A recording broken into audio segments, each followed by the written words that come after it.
doesn't. If it does, then as I said, everything's moved, and okay, then they've got their proposal. The question is, what happens if it fails again? There's a possibility that it will, certainly. And I'm suggesting that if we would carve out the courthouse portion of this as something that we all can agree on, or at least an awful lot more of us can agree on, and get that done, that would provide a positive kind of momentum that might enable us to carry on into the phase of designing this separate criminal justice facility, as so many other Iowa counties have done. And I don't see a reason why that would take 8 years. I think it may take 8 years if it goes down to defeat a second time, and then they put the same proposal out a third time, and it goes down to defeat, then I think you do have a problem. I'm trying to get something out there before the people that will pass and will have a positive impact on justice in Iowa, in Johnson County, specifically with regard to civil proceedings in the courthouse, which would then be exclusively civil proceedings. Now, do you find that an unacceptable idea? My concern is that all these alternatives have already been researched, and we've come to this conclusion. I just don't want to go back and research the same thing and come up with the same conclusions that we have. You know, your ideas are interesting. I wasn't involved in all of the evaluations. I got into the Criminal Justice Committee kind of later, but my sense was that so many of these questions have been raised and examined, the exact same questions. And we end up in this point after 8 years. I'm not confident that going back and re-examining those same questions is going to get a different conclusion. Well, that's often a problem with virtually every institution I've ever been associated with over the last 60 years. And oftentimes the ideas are initially rejected, and then 10 or 20 years later they're accepted. And I'm simply trying to shorten that time. Nicholas. And there's no reason why you can't. I'm sorry. What, you've Amanda's- got another question out there? Yeah, there's at least 3 more questions, and Amanda's been waiting very patiently for a long time. Let's hear from Amanda.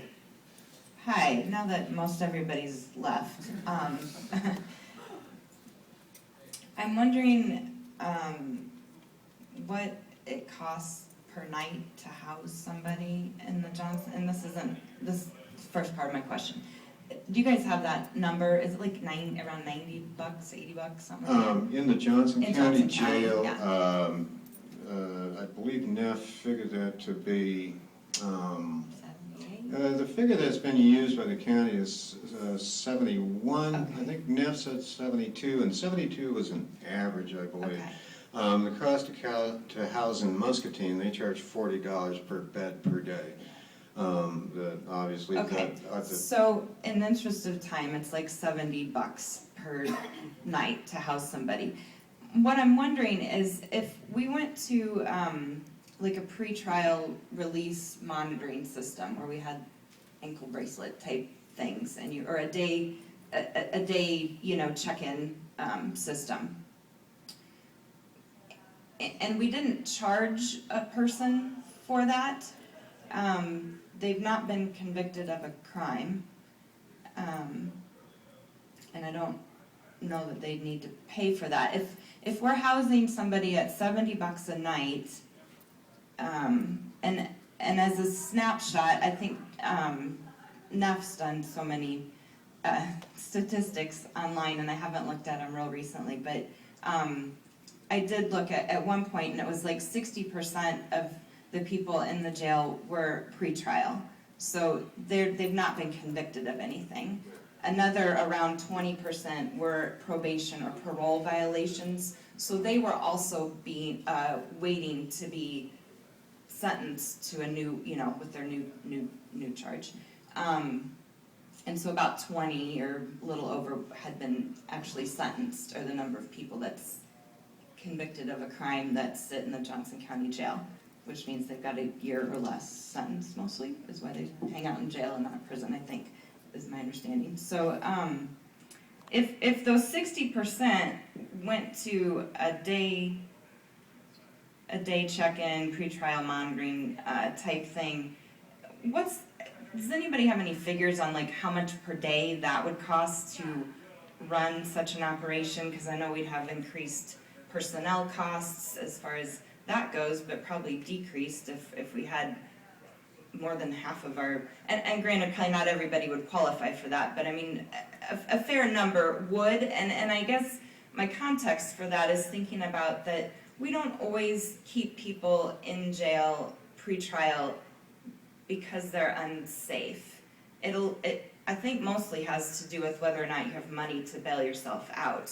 You know, if you have been arrested on a sex abuse charge to a minor and have a $45,000 bail or bond, and you pay it, you can get out and you still might be a danger. I mean, granted, you probably have no contact, but you know what I mean? Like, you're still out and you might still be a danger, whereas somebody who's got a lesser nonviolent charge is sitting in there for however many days. We've heard of, several examples.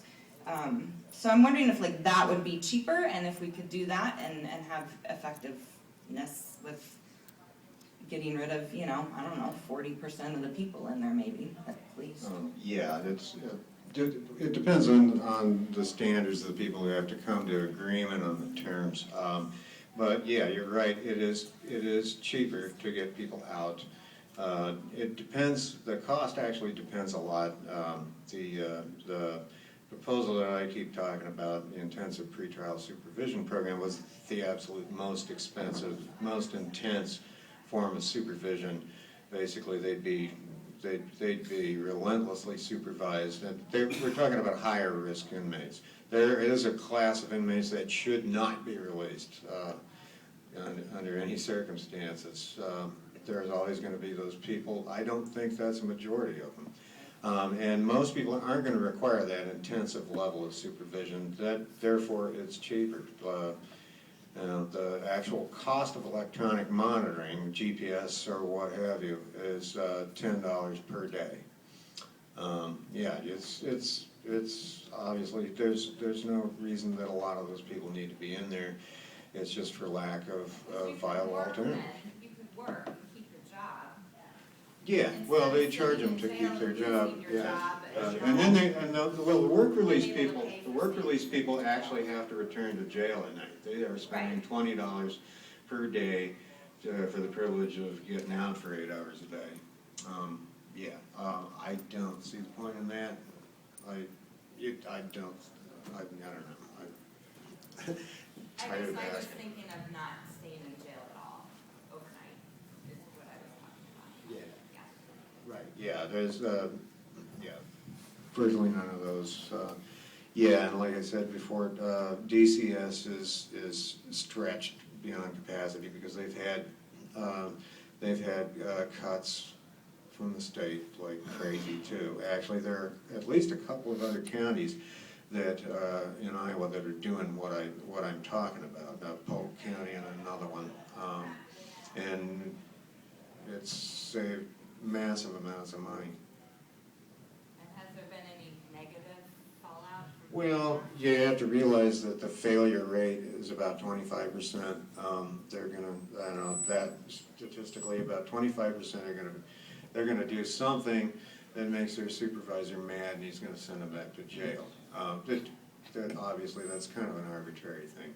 There may be intermediate sanctions you could use. You're getting into an area of the system that it's not a very transparent thing, the criminal justice system. It's very difficult to find out what the hell is going on in